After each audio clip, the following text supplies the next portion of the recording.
وَنُنَزِّلُ مِنَ الْقُرْآنِ مَا هُوَ شِفَاءٌ وَرَحْمَةٌ لِّلْمُؤْمِنِينَ وَلَا يَزِيدُ الظَّالِمِينَ إِلَّا خَسَارًا. And we reveal of the Quran that which is a healing and a mercy for believers, though it increase the evildoers in naught save ruin.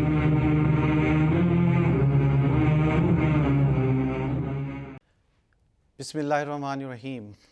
السلام علیکم ناظرین، programme اسرار رحمت کے ساتھ میں آپ کا میزبان جمیل احسن نیو یارک سے لائیو حاضر خدمت ہوں۔ ناظرین، ایک چیز آپ نوٹ فرما لیجئے، یہ وہی پروگرام ہے جو آپ ہر اتوار کی شب ٹی وی 1 چینل 680 پر شب 9 بجے ملاحظہ فرماتے تھے۔ تھوڑی سی ٹائمنگ چینج کے ساتھ اب یہی پروگرام 8 بجے شب ہر اتوار کو اسی چینل 680 پر آپ کی خدمت میں پیش ہوگا۔ ناظرین، ہمیشہ کی طرح آپ کے نفسیاتی، معاشرتی اور روحانی مسائل کا حل عین قرآن مجید اور سنت رسول صلی اللہ علیہ وآلہ وسلم کی روشنی میں دینے کے لیے دور جدید کی انتہائی علمی، روحانی اور پرشفیق شخصیت حضرت مولانا مفتی منیر احمد اخن صاحب ہمارے ساتھ موجود ہیں۔ آئیے کوئی بھی لمحہ ضائع کیے بغیر ہم حضرت سے اپنی گفتگو کا آغاز کرتے ہیں۔ حضرت السلام علیکم۔ وعلیکم السلام۔ کیسے ہیں آپ؟ الحمدللہ خیریت۔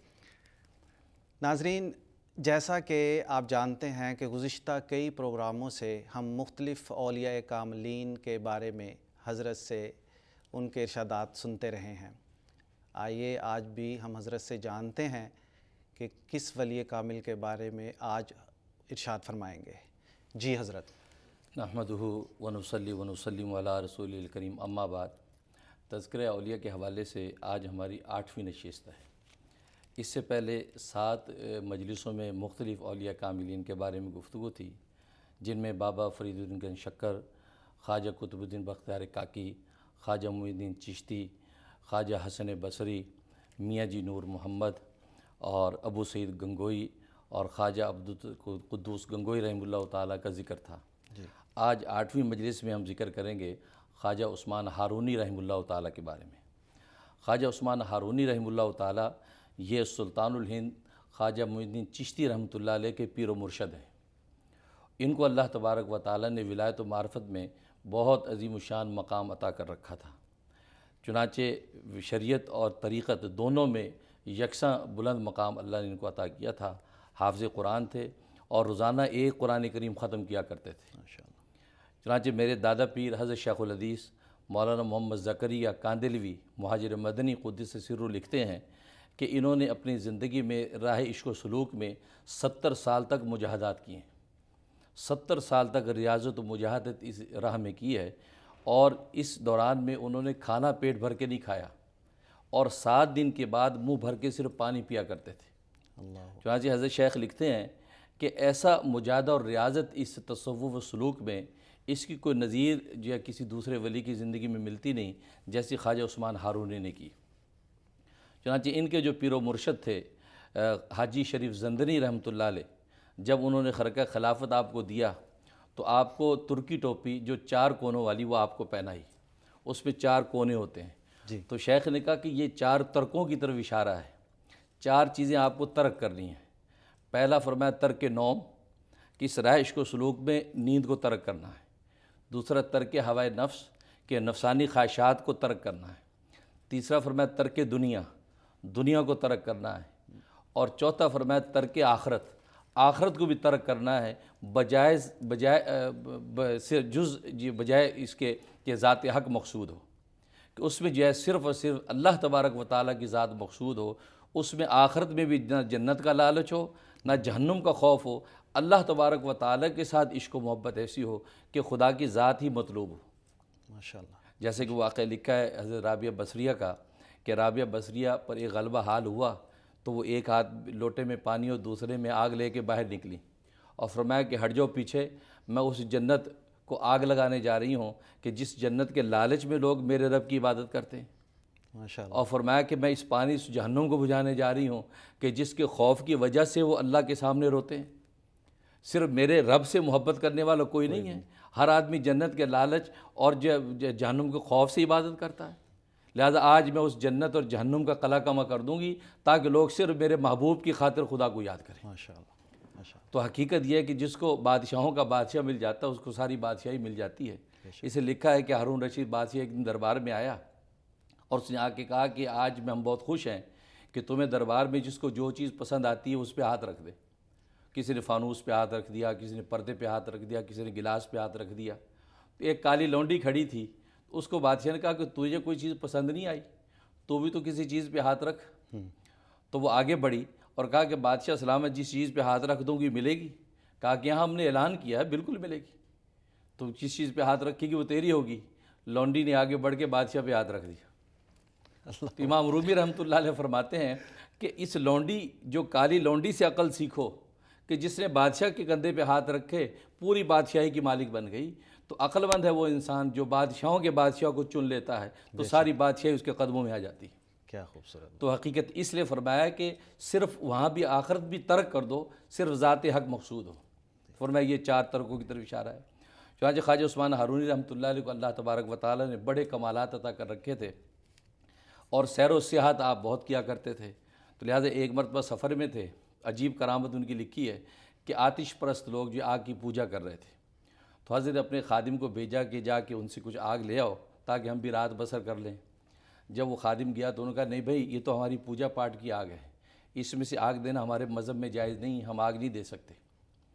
تو حضرت خود آ گئے, فرمایا کہ تم اس کی پوجا پاٹ کرتے ہو, یہ تو رب نے تمہاری خدمت کے لیے پیدا کی ہے, تم اسی کو پوجتے ہو. آج تم اس کو پوجو گے تو کل روز قیامت میں تمہیں جلائے گی. لہٰذا تم پوجا اس کے مالک اور خالق کی کرو, اس آگ کی پوجا نہ کرو. اس پر آتش پرستوں نے کہا کہ حضرت اگر یہ بات ہے تو آپ آگ کے اندر داخل ہو کے دیکھیں آگ تو آپ کو جلاتی کہ نہیں جلاتی, کیونکہ آپ تو اس کی پوجا نہیں کرتے, لہٰذا آپ کو تو آگ کو نہیں جلانا چاہیے, آپ اس میں داخل ہوں.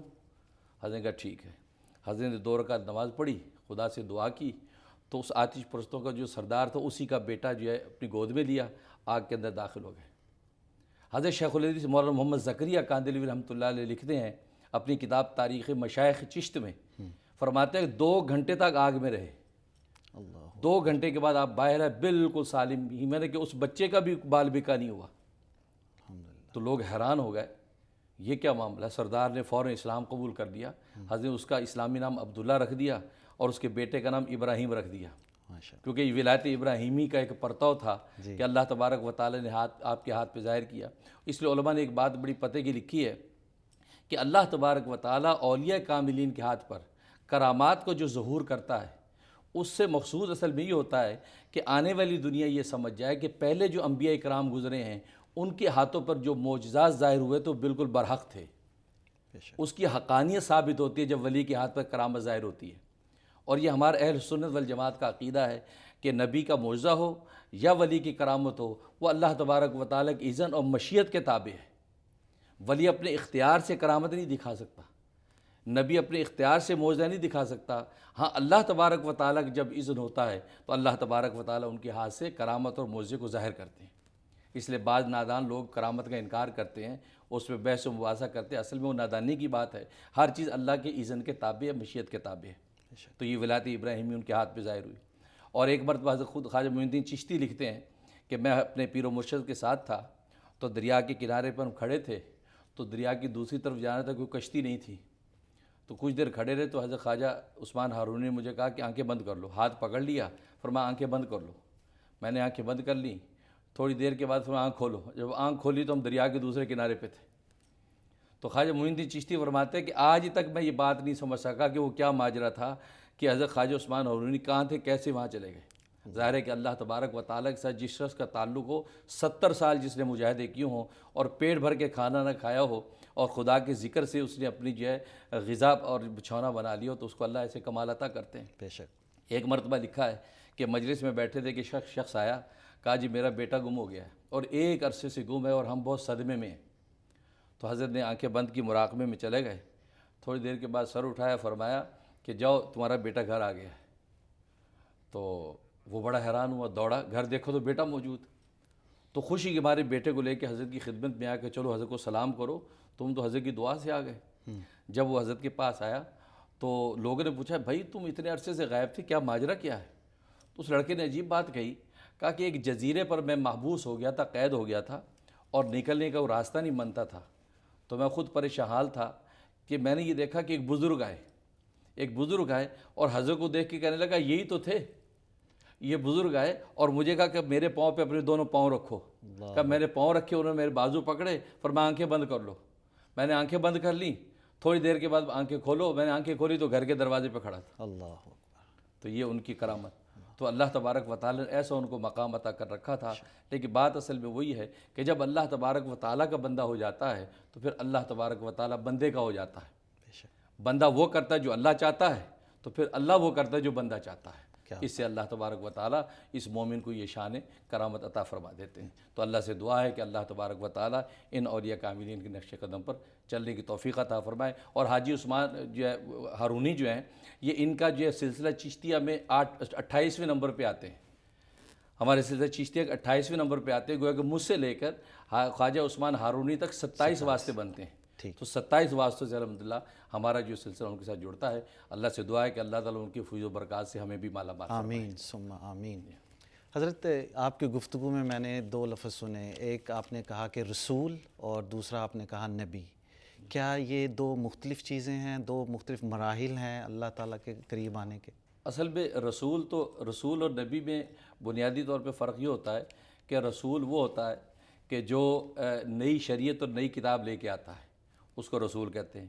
اور نبی کا لفظ عام ہے کہ ہر وہ پیغمبر جس کو اللہ تبارک و تعالیٰ جو ہے وہ اصلاح امت کے لیے بھیجتا ہے، اس کو نبی کہا جاتا ہے، اور وہ جو ہے خبریں لوگوں کو اصلاح اور دعوت کی دیتا ہے۔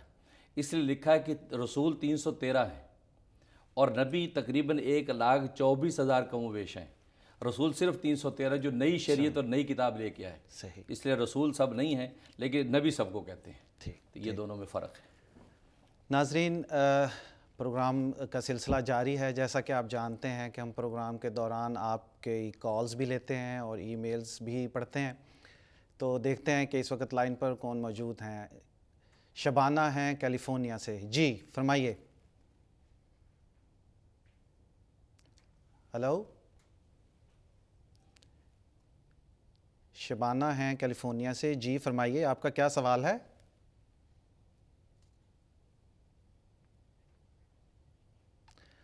میرے خیال میں کال ڈراپ ہو گئی۔ اگلے کالر کی طرف چلتے ہیں۔ اگلے کالر ہیں مسز صدیقی، جی السلام علیکم۔ وعلیکم السلام جزاک صاحب، السلام علیکم۔ جی وعلیکم السلام، جی فرمائیے آپ کا کیا سوال ہے؟ جی آواز آ رہی ہے؟ جی آ رہی ہے، آپ اپنے ٹی وی کی آواز جو ہے اسے بند کر دیجئے۔ جی بند کر دیجیے۔ میرا سوال یہ تھا، دو چھوٹے چھوٹے سوال ہیں۔ ایک تو یہ کہ میرے بھائی کی ابھی شادی ہوئی ہے، تو ان کی مہینہ ہوا تو ان کی بیوی جب سے شادی ہوئی ہے وہ بیچاری بیٹھے بیٹھے بے ہوش ہو جاتی ہیں۔ اور دوسرا یہ ہے کہ میری بھانجی ہے، اس کا بھی بیبی ہوا تو اس کے اندر آپریشن وغیرہ ہوا، اس کو بلڈ کلات بننا شروع ہو گیا، تو پلیز کچھ وظیفہ بتا دیں پڑھنے کے لیے۔ جی بہت اچھا۔ جی حضرت، کیا پہلا سوال انہوں نے کیا ہے کہ ان کی جو بھابھی ہیں ان کی ابھی شادی ہوئی ہے تو وہ بیٹھے بیٹھے بے ہوش ہو جاتی ہیں، اور ان کی بھتیجی ہیں یا بھانجی ہیں شاید، ان کو اللہ نے بیبی دیا ہے تو بلڈ کلاٹس بن گئے ہیں، تو اس کی وجہ سے خاصی پریشان ہیں وہ۔ پہلے کے لیے تو آپ ایسا کریں کہ سورۃ طارق 40 مرتبہ روز پڑھنا ہے، پڑھ کے ان پہ دم کریں اور پانی بھی دم کر کے پانی ان کو پلائیں، ان کے چہرے پر ان کے کندھوں پر پانی کو چھڑکا کریں۔ یہ 41 دن کی نیت سے شروع کر لیں، انشاءاللہ امید ہے کہ وہ 21 دن کے اندر بالکل ٹھیک ہو جائیں گی۔ اور دوسرے جو بچے کا معاملہ ہے، جو بلڈ کلاٹس اس کے اندر بننے لگے ہیں، اس کے لیے ایسا کریں کہ سورۃ یاسین 7 مبین کے ساتھ، سورۃ یاسین 7 مبین کے ساتھ پڑھ کے تھوڑے سے ٹی سپون پہ دم کر لیں زیتون کے تیل پہ، اور وہ زیتون کا تیل اس بچے کو چٹا دیا کریں اور اس کے بدن کے اوپر دم کر دیا کریں۔ یہ آپ نے 90 دن کی نیت سے شروع کرنا ہے، انشاءاللہ اللہ کی رحمت سے پہلے ہی وہ بچہ ٹھیک ہو جائے گا۔ جی آئیے اگلی کال لیتے ہیں، مسز خان ہیں ہیوسٹن سے، جی السلام علیکم۔ السلام علیکم۔ وعلیکم السلام۔ جی مجھے حضرت سے سوال کرنا ہے۔ حضرت السلام علیکم۔ وعلیکم السلام۔ حضرت آپ نے مجھے 1 سال پہلے مجھے بتایا تھا 125 ٹائمز مجھے آیت الکرسی پڑھنی تھی، 90 ڈیز کا بتایا تھا۔ اس میں ہم کو بہت ہی حسین، تصور سے زیادہ اچھی ہم کو دکان ملی۔ پھر میں نے آپ سے اس کی برکت کے لیے پوچھا تھا، 786 دفعہ اپنے پانی پہ دم کروا کے دیواروں پہ چھڑکنا تھا دکان کے. تو میں نے 90 ڈیز کا وہ کیا. پھر 41 ڈیز کا آپ نے سورہ کوثر بتائی تھی عرق گلاب پہ پڑھ کے دیواروں پہ پھینکنے کے لیے, چھڑکنے کے لیے. پھر اس کے بعد آپ نے سورہ قل اعوذ برب الناس مجھے 41 ڈیز کی بتائی. میں نے تمام چیزیں کری. برکت میں شاید میرے پڑھنے میں اس دفعہ کوئی کمی یا مانگنے میں کوئی کمی ہے. میرے بھائی نے خواب میں دیکھا ہے کہ ایک کمرہ پخانے سے لبریز ہے, چھت, دیواریں, زمین, سب جگہ سے پخانا ہی پخانا ہے. میرا بھائی دونوں ہاتھوں سے اٹھا کر اسے کسی برتن میں ڈال رہا ہے, لیکن وہاں صاف نہیں ہو رہا وہ. پھر سیکنڈ ڈے اس نے خواب میں دیکھا اسی طرح کمرہ پیشاب سے بھرا ہوا ہے اور وہ کپڑے سے نچوڑ کے کسی دوسرے برتن میں ڈال رہا ہے, لیکن وہ ڈرائی نہیں ہو رہا. تھرڈ ٹائم بھی اس نے کچھ ایسے ہی خواب دیکھا. فورتھ ٹائم بھی دیکھا. ٹھیک ہے جی, آپ کا سوال سمجھ میں آ گیا ہے. حضرت سے پوچھتے ہیں کہ وہ کیا اس کا حل بتاتے ہیں. جی ہاں, اس کے لیے ایسا ہے کہ خواب کا مطلب برا نہیں ہے. اگر آپ لوگوں کی دینی حالت اچھی ہے, نماز روزہ نیک اعمال کی پابندی ہے, تو یہ جو کیفیت آپ نے دیکھی ہے یہ مالی خوشحالی کی علامت ہے, کثرت دنیا ملنے کی علامت ہے, یہ برا نہیں ہے. لیکن اگر جو ہے دینی حالت اچھی نہیں ہے اور نماز روزہ نیکی کا اہتمام نہیں ہے, فرائض و واجبات ٹوٹتے ہیں, سنتیں شہید ہوتی ہیں, تو پھر یہ آپ کے حق میں یہ خواب اچھا نہیں ہے. اس کا مطلب گناہوں کے اندر آلودگی ہے اور در و دیوار جو اللہ تبارک و تعالیٰ کی ناآشنائی اور غفلت سے بھرے ہوئے ہیں. اس کے لیے آپ کو توبہ طائب ہونا چاہیے. 2 رکعت نماز توبہ پڑھ کے سچے دل سے اللہ تبارک و تعالیٰ سے اپنے احوال کی توبہ کریں. اور باقی جس مقصد کے لیے آپ نے وظائف شروع کیے تھے اس کے لیے آپ ایک اور عمل نوٹ کر لیں, یا باسطو یا ودودو, یا باسطو یا ودودو 313 دفعہ آپ نے عشاء کے بعد پڑھنا ہے. اول آخر 11 مرتبہ درود شریف یہ پڑھ کے اپنے مقاصد حسنہ کی دعا کرتے رہیں, اور یہ 90 ڈیز کی نیت سے شروع کر لیں. انشاءاللہ اللہ تبارک و تعالیٰ کی رحمت سے آپ کے مسائل حل ہو جائیں گے اور مزید ترقی اور عافیت ہوگی. ناظرین, اب وقت ہوا ہے ایک بریک کا. بریک پر جانے سے پہلے ہم اپنے اسپانسر کے شکر گزار ہیں. ہمارے اسپانسر ہیں KCB کشمیر کراؤن بیکرز. ناظرین, ان کی تمام پروڈکٹس 100% حلال ہیں, اور سب سے بڑی بات یہ ہے کہ کوئی اینیمل شارٹننگ اس میں شامل نہیں ہے. اور ایک اہم بات جو ہے کہ کوئی صبح کے وقت ناشتہ کسی گھر میں ان کے رس اور باقر خانیوں کے بغیر اس کا تصور جو ہے وہ ناممکن ہے. حلال پروڈکٹس کے ساتھ ناشتہ اور اس کے بعد اللہ تعالیٰ کا شکر ادا کرنا, یہ سب چیزیں ایک ساتھ ہوں تو کیا ہی مزہ ہے. ناظرین, ایک چھوٹی سی بریک پہ چلتے ہیں. بریک کے بعد دوبارہ حاضر ہوتے ہیں.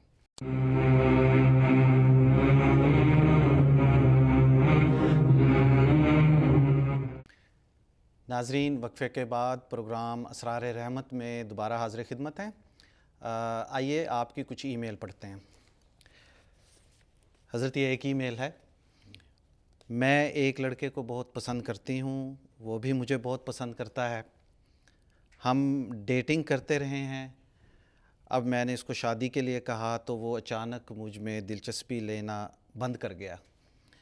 کوئی ایسا وظیفہ بتائیں کہ اس کے ساتھ باقاعدہ شادی ہو جائے. پہلی بات تو یہ کہ ایسے غیر سنجیدہ شخص کے ساتھ آپ کو یہ راہ و رسم بڑھانے نہیں چاہیے تھے. اس لیے کہ ایک مسلمان کے لیے بہترین راستہ تو نکاح کا راستہ ہے. پیغام نکاح دیا جائے اور اس کو قبول کیا جائے. باقی یہ کہ آج کی اس مغربی دنیا میں مغربی سٹائل محبتوں کا اسی طرح چل رہا ہے تو یہ انتہائی خطرناک ہے اور اس سے بچنا چاہیے. باقی اگر یہ آپ سے غلطی اور خطا ہو گئی ہے اور آپ چاہ رہے ہیں کہ وہ شادی کرے, اور حدیث میں بھی آتا ہے کہ جن دو میں آپس میں محبت و الفت پیدا ہو جائے تو اس کا علاج نکاح ہے, ان کی آپس میں شادی کر دی جائے. چنانچہ اس لڑکے کو بھی چاہیے کہ وہ اب آپ سے نکاح کر لے, شادی کر لے, تاکہ جو ڈیٹنگ کرتے رہیں اس کا گناہ بھی ختم ہو جائے گا اور وہ نکاح کی صورت میں میاں بیوی بن جائیں گے.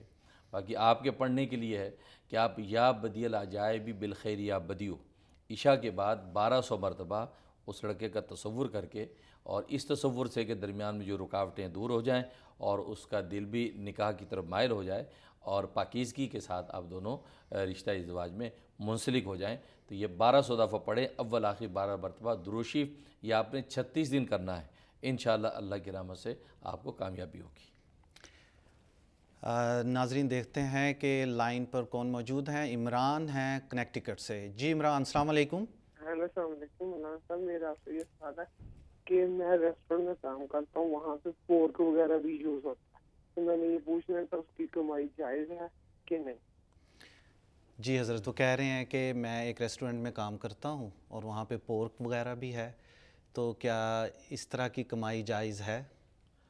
اس میں ایسا ہے کہ اگر آپ وہاں ملازم ہیں، نوکر ہیں، مالک نہیں ہیں، کیونکہ ذمہ داری مالک پر آتی ہے، آپ اگر وہاں نوکر ہیں تو آپ کے لیے جائز تو نہیں تھا کہ ایسے ریسٹورنٹ میں آپ کام کریں، لیکن اگر کوئی حلال روزگار پاکیزہ آپ کے پاس نہیں ہے اور وہی نوکری آپ کو میسر ہے، تو جب تک آپ کو پاکیزہ حلال روزگار نہیں ملتا آپ وہ کرتے رہیں، اور اس کی جو آمدنی آپ کو ملے گی وہ آپ کے حق میں حلال ہوگی، اور آپ یہی سوچ کے اس آمدنی کو وصول کریں کہ اس ریسٹورنٹ کے جو حلال جو ہے سورسز ہیں، اس حلال سورسز میں سے آپ کو تنخواہ ملی ہے، خاص پورک کی جو انکم ہے اس میں سے نہیں، باقی اور حلال جو سورسز ہیں اس کے ذریعے سے آپ کو تنخواہ ملی ہے، اس نیت سے آپ تنخواہ وصول کریں اور یہ کہ حلال روزگار کی تلاش رکھیں، اور جو اس پورک کے ہوٹل کے اندر آپ کام کر رہے ہیں اس کی جو ہے اللہ تبارک و تعالیٰ سے توبہ اور ندامت کرتے رہیں، انشاءاللہ اللہ کی رحمت سے آپ کو حلال روزگار مل جائے گا۔ ویسے آپ سورہ جمعہ عصر کے بعد 3 مرتبہ سورہ جمعہ تلاوت کر لیں، عصر کے بعد ممکن نہ ہو تو رات کو سونے سے پہلے 3 مرتبہ سورہ جمعہ تلاوت کریں، 41 دن کی نیت سے آپ یہ شروع کر لیں، انشاءاللہ اللہ کی رحمت سے آپ کو حلال روزگار مل جائے گا۔ حضرت یہاں پہ ایک سوال پیدا ہوتا ہے، سوال یہ ہے کہ حرام روزی کے حوالے سے قرآن مجید میں اور احادیث میں ہمیں بہت سے احکامات ملے ہیں، یہ تو ایک ہمارا دینی اور اسلامی فریضہ بن جاتا ہے کہ حلال روزی کی طرف رجوع کریں۔ ہماری آج کل کی زندگی میں حرام روزی سے کس طرح کے اثرات ہم دیکھیں گے کہ پڑ رہے ہیں، اور کس طرح کی چیزیں ہم ایکسپیرینس کریں گے کہ جو ہمیں نظر آ رہے ہوں گے کہ یہ حرام روزی کی وجہ سے ہماری اصل میں زندگی اس حوالے سے تو آپ مشاہدہ کرتے ہیں شب و روز کی زندگی میں، آج جو زندگیوں میں بے چینی ہے، زندگیوں کے جو لالچ حرص ہے، زندگیوں کے اندر جو توڑ پھوڑ، خاندانوں میں جو ہے عدم محبت ہے، آپس میں میاں بیوی میں توڑ، باپ اور اولاد میں توڑ ہے، اور پیسے کی ہوس ہر طرف ہے، یہ اسی کا نتیجہ ہے۔ ورنہ پہلے زمانے میں آپ جانتے ہیں کہ ایک کام کرنے والا ہوتا تو پورا گھرانہ کھاتا تھا، پھر یہ کہ وہ ٹوٹی پھوٹی چارپائی پہ زندگی گزر رہی ہے، جھونپڑے میں زندگی گزر رہی ہے، لیکن دل کا سکون و اطمینان کا یہ عالم تھا، ایسے لگتا تھا جیسے جو ہے تخت سلیمانی پہ بیٹھے ہیں۔ بے شک۔ لیکن آج اصل میں 2 چیزیں ہیں۔ حضرت حکیم الامت مجدد ملت مولانا اشرف علی تھانوی رحمہ اللہ تعالیٰ بڑی اچھی بات لکھتے ہیں، فرمایا ایک ہے راحت، ایک ہے اسباب راحت۔ آج کی تہذیب و تمدن کی دنیا میں اسباب راحت تو بہت ہیں، راحت کے اسباب بہت ہیں، کوٹھی ہے، بنگلہ ہے، شاہی گدے ہیں، ایئر کنڈیشن ہے، اور جو ہیٹرز ہیں، بڑی بڑی بلڈنگیں ہیں، اسباب راحت ہیں، لیکن راحت نصیب نہیں ہے، راحت اللہ نے کھینچ لی۔ اور پہلے زمانے میں اسباب راحت نہیں تھے لیکن راحت نصیب تھی، جھونپڑے میں بھی وہ لطف آتا تھا، چٹنی روٹی میں وہ مزہ آتا تھا جو مرغ مسلم میں نہ آئے۔ تو یہ وجہ ہے، تو آج اس کا یہ امپیکٹ پڑ رہا ہے کہ انسان کی زندگی میں اس حرام کی وجہ سے یہ اثرات ہیں کہ اس کوٹھی بنگلہ سب کچھ ہے، یہاں تک کہ وہ جو ایئر کنڈیشن کے اندر نرم مخملی گدوں پہ لیٹا ہوا ہے، ایئر کنڈیشن سے چمڑی تو اس کی ٹھنڈی ہے لیکن اندر بے چینی کی آگ لگی ہوئی ہے۔ بے شک۔ پہلے زمانے میں تپتی دھوپ کے اندر جھونپڑے میں پڑا ہے لیکن اندر اطمینان سکون کا یہ عالم تھا جیسے خدا کی رحمت کی بارش اتر رہی ہے۔ واہ، تو یہ وجہ ہے، اس وجہ سے آج زندگیاں بے چین ہیں کیونکہ وہ حرام کا امپیکٹ پڑتا ہے۔ ماشاءاللہ ماشاءاللہ حضرت، بہت ہی اچھی طرح آپ نے اس کو تفصیلی بیان کیا، ماشاءاللہ۔ اگلے کالر لیتے ہیں، اگلی کالر ہیں شگفتہ کینیڈا سے۔ جی السلام علیکم۔ السلام علیکم۔ وعلیکم السلام۔ مجھے اپنے شوہر کے بارے میں معلوم کرنا ہے۔ جی فرمائیے۔ وہ غصے کے بہت زیادہ تیز ہیں اور بڑی ہی ضدی طبیعت کے مالک ہیں، اسی وجہ سے وہ اپنی فیملی میں اپنے بہن بھائیوں سے بھی نہیں ملتے اور کسی سے بھی ان کی نہیں بنتی کیونکہ وہ دوسرے کی رائے کو کوئی اہمیت نہیں دیتے، اور اب اسی طرح شادی شدہ اب اولاد ہے تو وہ اس وجہ سے ان سے بھی نہیں بنتی، دامادوں سے بھی نہیں بنتی کیونکہ وہ اپنی ہی رائے کو اہمیت دیتے ہیں، اور جب کوئی ان کی بات پہ نہ چلے تو وہ ان سے قطع تعلق کر لیتے ہیں۔ جی آپ تو کی اب بات، اولاد کے بارے میں جو ہے وہ میں بہت زیادہ مجبور ہوں کیونکہ وہ مجھے بھی ان سے ملنے سے روکتے ہیں۔ تو جی آپ کی بات سمجھ لی ہم نے۔ جی حضرت فرمائیے۔ ان کا سوال ہے کہ ان کے جو شوہر ہیں وہ انتہائی ضدی قسم کے انسان ہیں، اپنی بات کو منوانا پسند کرتے ہیں اور اسی وجہ سے فیملی میں اپنے بہن بھائیوں سے بھی کٹ گئے ہیں، اور اولاد پر بھی ظاہر ہے اس کا اثر محسوس کر رہی ہیں وہ. تو ماں اور بیوی ہونے کے حوالے سے وہ انتہائی پریشان ہیں. تو قرآن و سنت کی روشنی میں آپ ان کے لیے کیا حل فرمائیں گے؟ اس حوالے سے مجھے ایک واقعہ یاد آ گیا. جی. غوث الثقلین پیران پیر حضرت شیخ عبدالقادر جیلانی قدس سرہ رحمہ اللہ تعالیٰ کا ایک مرید تھا جو آپ کے پاس 10 سال تک رہا. آپ سے تزکیہ اور سلوک کے اس سے منازل طے کیے. 10 سال کے بعد جب اپنے علاقے کی طرف رخصت ہونے لگا، حضرت سے اجازت چاہی تو رسماً اس نے کہا کہ حضرت کو نصیحت فرما دیجئے. تو حضرت غوث پاک نے فرمایا کہ خدائی کا دعویٰ کبھی نہیں کرنا. اس نے کہا حضرت یہ کیا بات ہوئی، میں اور خدائی کا دعویٰ؟ حضرت آپ ناراض ہیں، آپ نے جو یہ بات میں کہا فرمایا کہ نہیں، سیدھی سی بات ہے، خدائی کا دعویٰ کبھی نہیں کرنا اور آرام سے زندگی گزارو. اس نے کہا حضرت میں سمجھا نہیں، یہ خدائی کا دعویٰ اور میرا کیا، میں تو اللہ کا بندہ ہوں اور آپ کا مرید ہوں. فرمایا کہ نہیں، بات اصل میں یہ ہے کہ انسان شب و روز کی زندگی میں جب آتا ہے اور عملی میدان میں جب آتا ہے، کہیں بیوی بچوں کا بکھیڑا ہے، کہیں دوستوں کی محفلیں ہیں، کہ بازار کی تجارتیں ہیں، تو انسان جب اس زندگی کے سارے احوال میں آتا ہے تو وہ یہ سمجھتا ہے کہ بس وہ ہونا چاہیے جو میں چاہتا ہوں، وہ ہو جو میں چاہتا ہوں. اگر وہ نہیں ہو رہا تو اپنی ضد پہ اڑ کے بیٹھ جاتا ہے کہ نہیں یہی ہونا چاہیے جو میں چاہ رہا ہوں. تو فرمایا کہ یہ مشیت کا جو یہ مقام سوائے اللہ کے کسی دوسرے کو حاصل نہیں. مشیت و اذن صرف اللہ کا چلتا ہے، بندہ بندہ ہے. بس انسان کوشش کرے کہ یہ خیر کا کام ہو جائے، نہ ہو پائے تو اللہ کی مشیت کے سپرد کر دے کہ اللہ تبارک و تعالیٰ کو یہ منظور تھا. تو جو شوہر یا جو لوگ ضدی ہیں، اپنی ضد پہ اڑ جاتے ہیں کہ یہی ہونا چاہیے اور اس کے علاوہ مجھے کوئی دوسرا کچھ نہیں مجھے دیکھنا ہے، تو یہ خدائی ہے، در پردہ خدائی کا دعویٰ ہے. انسان کو بندہ بننا چاہیے. اس لیے امام غزالی رحمۃ اللہ علیہ فرماتے ہیں کہ جب انسان میں یہ کیفیت آئے تو فوراً یہ سوچے کہ ایک اوپر ذات ہے کہ جس کی مرضی یا عدم مرضی کے مطابق ہم زندگی گزارتے ہیں. اگر وہ ہماری نافرمانی پر پکڑنے لگے تو ہمیں فنا کر دے. تو آج اگر ہمارے ماتحت نافرمانی کرتے ہیں یا ہماری ضد کو پورا نہیں کرتے تو سمجھ جائیں اپنی کسی خطا کا جو ہے وہ خمیازہ ہے جس کی وجہ سے میری بات پوری نہیں ہوتی. قبر میں جانے والا اور مٹی سے بننے والا اس کو زیب ہی نہیں دیتا کہ خام کا ضدیں کرے اور خام خود اپنے سارے دائیں بائیں کے ماحول کو برباد کرے. خاص طور پہ بیوی بچے کا جو ماحول ہے یہ تو جنت کا ماحول ہے کہ اللہ نے جنت کا ایک ماحول دنیا میں عطا کر رکھا ہے. اس سے بینیفٹ اٹھائیں، اس سے راحت اور لذت حاصل کریں، بجائے اس کے کہ انسان اس طرح کی حرکات کر کے بیوی کو پریشان کرے، ماں باپ کو پریشان کرے. اس لیے ان صاحب کو چاہیے کہ اس ضد سے ہٹ کے وہ جو ہے وہ ریئلائز کریں، عدل کے ساتھ انصاف کے ساتھ زندگی گزاریں. باقی آپ پڑھنے کے لیے نوٹ کر لیں، یا بدوہ لفظ ہے، یا بدوہ بے دال واو اور ہے حلوے والی. یا بدوہ 101 دفعہ پڑھنی ہے. اول آخر 11 مرتبہ درود شریف پڑھ کے کسی میٹھی چیز پہ یا پانی پہ دم کر کے یا آپ اپنے شوہر کو پلاتے رہیں. آپ 41 دن آپ بلا ناغہ اس کو یہ دیتے رہیں. انشاءاللہ اللہ کی رحمت سے اس کی طبیعت سے ضد ختم ہو جائے گی اور انشاءاللہ وہ بہت ہی شفیق اور نیک ہو جائے گا انشاءاللہ. ناظرین ہماری اگلی کالر ہیں سریہ نیو یارک سے. جی السلام علیکم. ہیلو السلام علیکم.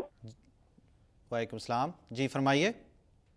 جی میں یہیں سے بول رہی ہوں فلیشنگ سے.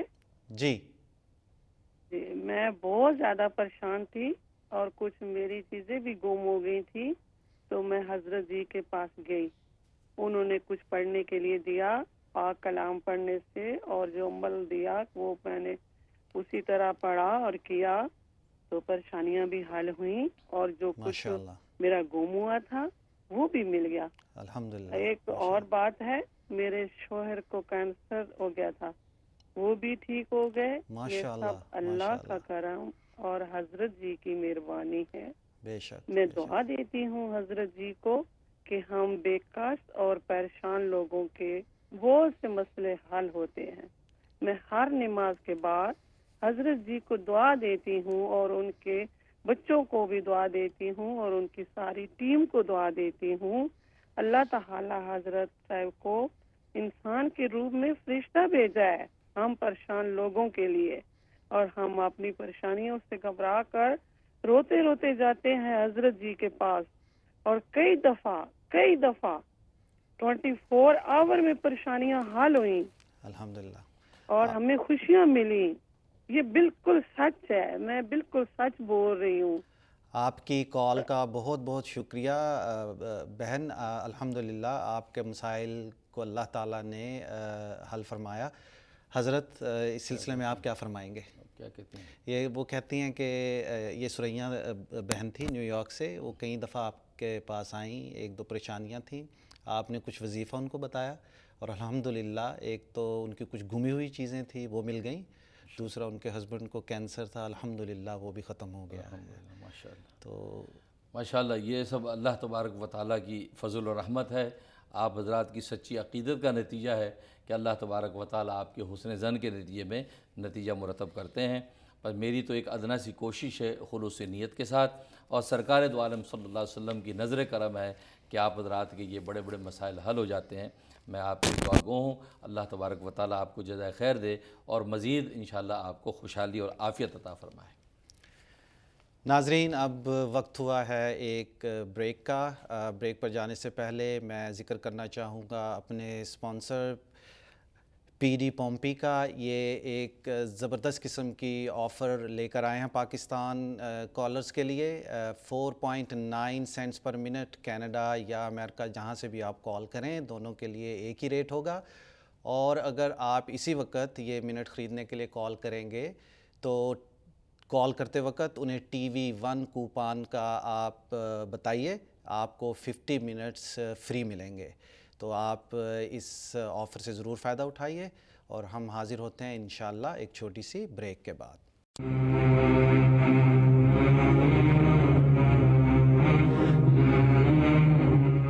ناظرین، بریک کے بعد پروگرام اسرار رحمت میں ہم دوبارہ حاضر خدمت ہیں. ناظرین، آج یہ ہمارا 99واں پروگرام ہے. گزشتہ 2 سال سے بھی زیادہ عرصے سے آپ لوگوں کی پذیرائی ہمیں حاصل ہوتی رہی. انشاءاللہ امید ہے اسی طرح آپ ہماری پذیرائی فرماتے رہیں گے. کالز کا سلسلہ جاری رکھتے ہیں. انم ہیں کینیڈا سے. جی انم، السلام علیکم.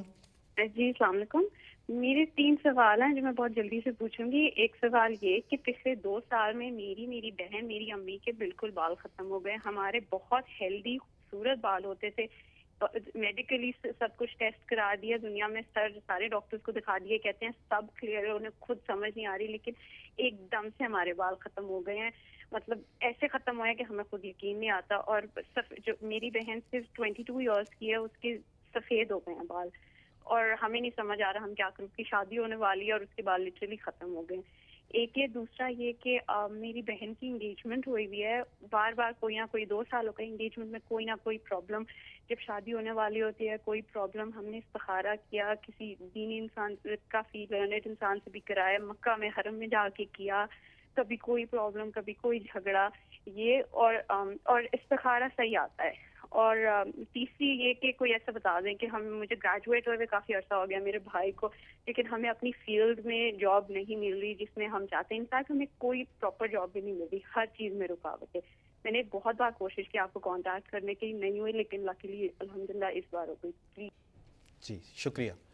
جی حضرت. اس کے لیے آپ ایسا کریں، بالوں کے لیے پہلی بات تو جس انداز سے یہ بال غائب ہوئے ہیں، ہو سکتا ہے کسی عمل تعویذ کے نتیجے میں، کسی جادو ٹونے کے نتیجے میں ایسا وہ ہو، کیونکہ بالوں پر بھی جادو کیا جاتا ہے. کسی دیندار عامل سے اس کی تشخیص کروائیں. اگر ایسا ہے تو آپ اپنے جادو کا علاج کروائیں گی تو انشاءاللہ اللہ کی رحمت سے یہ اچھا ہو جائے گا. اور اس کے لیے آپ نوٹ کر لیں، آپ نے آدھ پاؤ کلونجی لینی ہے اور آدھ پاؤ میتھی کا پاؤڈر. آدھ پاؤ کلونجی اور آدھ پاؤ میتھی کا پاؤڈر دونوں کو مکس کر لیں. مکس کر کے اور اس کے اندر جو ہے آدھ پاؤ زیتون کا تیل ڈالنا ہے. تو اس کا ایک پیسٹ سا بنا لینا ہے. اس پیسٹ کے اوپر سورۃ واللیل 11 مرتبہ دم کرنی ہے، اول آخر 11 مرتبہ درود شریف. اس پیسٹ کو آپ نے اپنے بالوں کی جڑوں میں لگانا ہے تاکہ پونا گھنٹہ تک جو ہے یا گھنٹے تک جو ہے وہ بالوں میں لگا رہے. پلاسٹک کی تھیلی چڑھا کے رکھیں تاکہ اچھی طرح وہ جڑوں کے اندر وہ جذب ہو. تو اس کے بعد آپ نیم گرم پانی سے سر کو دھو لیں. یہ 90 ڈیز کی نیت سے آپ شروع کر لیں. انشاءاللہ اللہ کی رحمت سے بال جو اگ جائیں گے اور کیفیت بالکل درست ہو جائے گی. اور دوسرا جو ہے وہ فیلڈ میں جاب کے لیے سورۃ بنی اسرائیل کے آیت نمبر 80 سورۃ بنی اسرائیل آیت نمبر 80 عشاء کے بعد 80 مرتبہ آپ نے پڑھنی ہے، اول آخر 11 مرتبہ درود شریف یہ پڑھ کے آپ نے دعا کرنی ہے۔ یہ 41 ڈیز کی نیت سے شروع کر لیں، انشاءاللہ اللہ کے رحمت سے آپ کو اپنی فیلڈ میں جاب مل جائے گی۔ اور تیسرا جو مسئلہ ان کی شادی کے حوالے سے جو حالات ٹھیک نہیں ہیں، سورۃ والضحیٰ، سورۃ والضحیٰ جو ہے یہ آپ نے 21 مرتبہ مغرب بعد پڑھ کے دعا کرنی ہے، اول آخر 11 مرتبہ درود شریف، اور پانی وانی پہ دم کر کے اگر میاں بیوی پی سکیں، کسی میٹھی چیز پہ دم کر کے پلا دیں تو انشاءاللہ اللہ کی رحمت سے ان کے حالات سازگار ہو جائیں گے، کیفیت درست ہو جائے گی۔ یہ عمل بھی 90 دن کرنا ہے۔ میں بھی دل سے دعا کرتا ہوں اللہ تبارک و تعالیٰ آپ کی مشکلات کو آسان فرمائے انشاءاللہ۔ حضرت آپ نے فرمایا 8 پاؤنڈ نہیں، آدھ پاؤ آدھ پاؤ جو ہے وہ کلونجی جی، اور آدھ پاؤ جو ہے وہ پاؤڈر میتھی۔ ٹھیک ہے، ٹھیک ہے، ٹھیک ہے۔ ناظرین، عبد الباسط ہیں نیو یارک سے، آئیے سنتے ہیں کہ ان کا کیا سوال ہے۔ السلام علیکم۔ وعلیکم السلام، کیا حال ہے آپ کے؟ الحمدللہ، اللہ کا شکر ہے۔ اچھا، میرا سوال ہے، میں ذرا سا پریشان ہوں بینکنگ کی وجہ سے کہ کاروبار ہے، اچھا ہے، سب کچھ ہے، لیکن بینکنگ کے بغیر کچھ نہیں ہے، اور بینکنگ میں آپ کو پتہ ہے سود کا کتنا سب کچھ ہے، تو سود دینے والا اور لینے والا دونوں آگ میں۔ اب دینے سے تو ہم نہیں بچ سکتے، لیکن دینے سے جو آ رہا ہے اس کے لیے ہم کیا کریں؟ اس کا کوئی حل ہے یا کوئی کچھ طریقہ ہو جو ہو؟ کیونکہ امریکہ میں آپ کو پتہ ہے سود کا تو سب کچھ ہے ہی ہے، تو اس کا کچھ حل بتا دیں۔ جی حضرت، اس سلسلے میں پہلے بھی کئی دفعہ بہت تفصیل سے بتا چکے ہیں، لیکن آج دوبارہ جانتے ہیں کہ حضرت اس سلسلے میں کیا ارشاد فرماتے ہیں۔ جی حضرت۔ ہاں، اس سلسلے میں ایسا ہے کہ سود دینے سے تو آپ جیسے کہہ رہے نہیں بچ سکتے، جو مالیاتی ادارے ہیں ان کے ساتھ کانٹریکٹ اس قسم کے بنتے ہیں اور سسٹم پورا کا پورا سودی ہے، اور جیسا کہ حدیث میں آتا ہے، سیاہ ستہ کی حدیث ہے کہ قرب قیامت میں ایک وقت وہ آئے گا کہ سود جو ہے وہ سود اگر نہیں گھر میں پہنچے گا تو اس کا بخار یعنی اس کا گرد و غبار تو پہنچ ہی جائے گا۔ گرد و غبار پہنچنے کا مطلب یہ ہے کہ ہماری یہ کپڑے تک سودی ملوں میں بنے ہوئے ہیں، ان ٹیکسٹائل ملوں کے اندر ہماری جائے نمازیں بنتی ہیں جو ٹیکسٹائل ملیں سودی قرضوں پہ چلتی ہیں، ہماری تسبیح ان ملوں میں بنتی ہیں جو سودی قرضے پہ چلتی ہیں، ہمارے کپڑے تک جو ہے ان ٹیکسٹائل ملوں میں بنتے ہیں جو سودی قرضوں پہ چلتے ہیں۔ یہ بخار کا مطلب یہ ہے، یعنی گرد و غبار کا مطلب یہ ہے۔ تو آج پورا سسٹم جو ہے اس کے اندر انوالو ہو گیا ہے، تو جہاں جو ہے آپ کی انڈائریکٹلی کسی قسم کی انوالومنٹ اگر ہو رہی ہے تو اس کے آپ ذمہ دار نہیں ہیں۔ جیسے ہم نے کپڑے خرید لے اور یہ ٹیکسٹائل ملوں کے کپڑے ہیں جو سودی لین دین پہ چل رہی ہیں، تو چونکہ انڈائریکٹلی یہ سارا معاملہ ہے تو ہم اس میں گناہ گار نہیں ہیں، نہ ہم ذمہ دار ہیں۔ تو لہٰذا جہاں پر اگر ایسی صورتحال ہے تو وہاں تو ہم ذمہ دار نہیں ہیں۔ لیکن جو آپ پوچھ رہے ہیں کہ کہیں سے سود آ گیا تو اس سود کا کریں کیا؟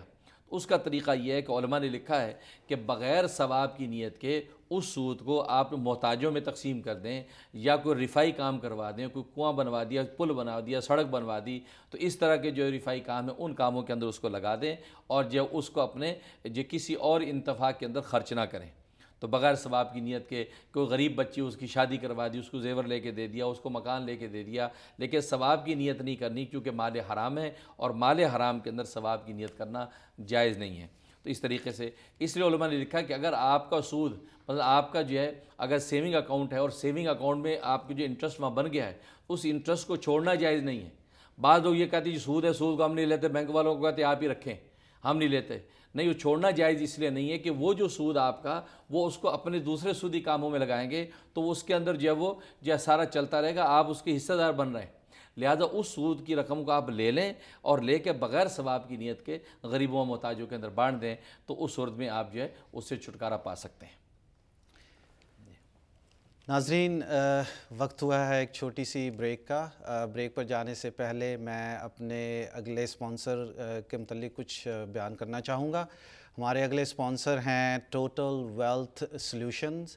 یہ ادارہ پچھلے 15 سال سے مسلم کمیونٹیز اور فیملیز کو سروسز مہیا کر رہا ہے۔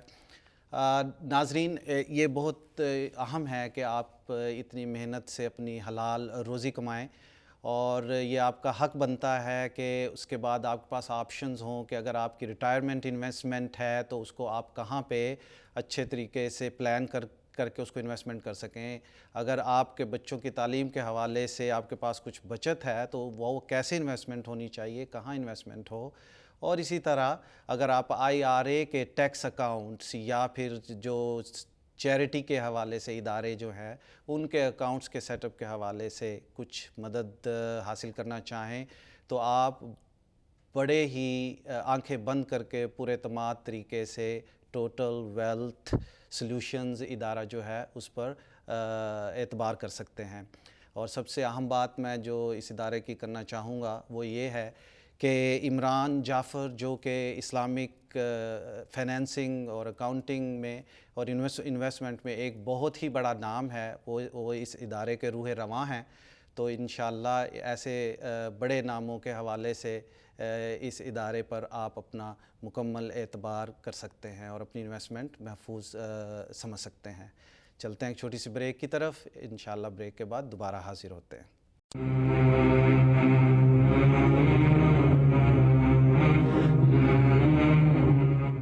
ناظرین, بریک کے بعد پروگرام اسرار رحمت میں دوبارہ حاضر خدمت ہیں. دیکھتے ہیں کہ اگلے کالر کون ہیں. جی خلیل ہیں کینیڈا سے. السلام علیکم. السلام علیکم, کیا حال ہے سر آپ کے؟ وعلیکم السلام. ہلو جی خلیل, آپ کا کیا سوال ہے؟ سر میرا سوال یہ ہے کہ میری بیٹی ہے, اس کی عمر کوئی 35 ایئرس تک ہو گئی ہے اور وہ پڑھی لکھی بھی ہے, ڈاکٹر بھی ہے, لیکن خوبصورت بھی ہے, لیکن اس کی شادی نہیں ہو رہی. ہم لوگ کافی پریشان ہیں, وہ بھی تنگ پڑی رہتی ہے زندگی سے. انشاءاللہ ہم حضرت سے پوچھتے ہیں کہ جی انشاءاللہ حضرت سے پوچھتے ہیں کہ وہ اس سلسلے میں کیا ارشاد فرماتے ہیں. جی حضرت. ہاں, اس کے لیے ایسا کریں, پہلی بات تو یہ دیکھیں کہ آپ رشتہ جو ہے چوز کرنے کے حوالے سے کوئی زیادہ آپ کے چوائسز تو نہیں ہیں, زیادہ شرائط تو نہیں ہیں.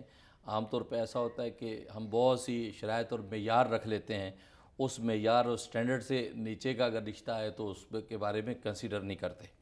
تو ایسا اگر ہے تو آپ جو ہے کوئی رشتہ آئے تو اس کے لیے بہترین جو ہے معیار سرکار دو عالم صلی اللہ علیہ وسلم نے بتایا کہ آپ استخارے سے فیصلہ کریں, ظاہری سرسری معلومات کر لیں, اس کے بعد استخارہ کریں. اللہ تبارک و تعالی خود آپ کو اچھی رہنمائی کریں گے, کیونکہ بعد کے حالات اللہ تبارک و تعالی زیادہ بہتر جانتے ہیں بجائے اس کی کہ انسان ظاہری آنکھ سے فیصلہ کرے. کیونکہ قرآن کریم میں اللہ تبارک و تعالی کا ارشاد ہے کہ بہت سی ظاہری نظر میں اچھی چیزیں جن کو تم اچھا سمجھتے ہو لیکن حقیقت میں انجام کار تمہارے لیے اچھی نہیں ہیں, اور بعض چیزوں کو ظاہری نظر میں تم برا سمجھتے ہو لیکن انجام کار تمہارے لیے وہ اچھی ہیں. تو اس لیے اللہ تبارک و تعالی استخارے کے ذریعے سے آپ کو اچھا فیصلہ بتلائیں گے. ایک تو یہ کریں. دوسرے ہے کہ اس کے باوجود بھی اگر ایسا نہیں آتا, کوئی معیار اور اسٹینڈرڈ ایسا نہیں رکھا ہوا کہ جس سے رشتے جو ہے وہ نہ ٹھہرتے ہوں, تو اس کے لیے پھر آپ ایسا کریں, سورۃ بقرہ آیت نمبر 256 256 نمبر آیت ہے, پوری آیت نہیں پڑھنی, اس آیت کے آخر کا ایک ٹکڑا ہے لن فسام لہا, لن فسام لہا, یہ ٹکڑا 500 مرتبہ پڑھنا ہے, اول آخر 100 مرتبہ درود شریف. یہ پڑھ کے رشتے کی دعا کرنی ہے. آپ جو 90 دن کی نیت سے آپ شروع کر لیں اور دعا کرتے رہے, انشاءاللہ بہت مجرب ہے, بہت اچھا رشتہ ان کو مل جائے گا اور انشاءاللہ آپ کی پریشانی بھی دور ہو جائے گی. میں بھی دل سے دعا کرتا ہوں انشاءاللہ. ناظرین دیکھتے ہیں کہ لائن پر کون موجود ہیں. ناظرین ہماری آخری کال پروگرام کی ڈراپ ہو چکی ہے. ناظرین آپ جیسا کہ جانتے ہیں کہ آپ ہمیں ای میل بھی کر سکتے ہیں. ہمارا ای میل ایڈریس ہے arahmatlive@gmail.com. اپنے سجیشنز اور کامنٹس ہمیں اس ای میل پر بھیجیے, اپنے سوالات بھی اس ای میل پر بھیجیے. پورے ہفتے کے دوران حضرت اور ان کی ٹیم بڑی باقاعدگی سے اس ای میل سے سوالات چننے کے بعد جوابات دینے کی بھرپور کوشش کرتی ہے. ہم بھی اس پروگرام میں زیادہ سے زیادہ کالز لینے کی کوشش کرتے ہیں. ناظرین اب وقت ختم ہوا چاہتا ہے. اگلے ہفتے تک کے لیے اپنے میزبان جمیل احسن اور بہت ہی ہر دل عزیز روحانی شخصیت حضرت مولانا مفتی منیر احمد اخوند صاحب کو اجازت دیجیے, اس دعا کے ساتھ کہ اللہ تعالی ہم سب کا حامی و ناصر ہو. انشاءاللہ اگلے ہفتے ملاقات ہوگی. اللہ نگہبان.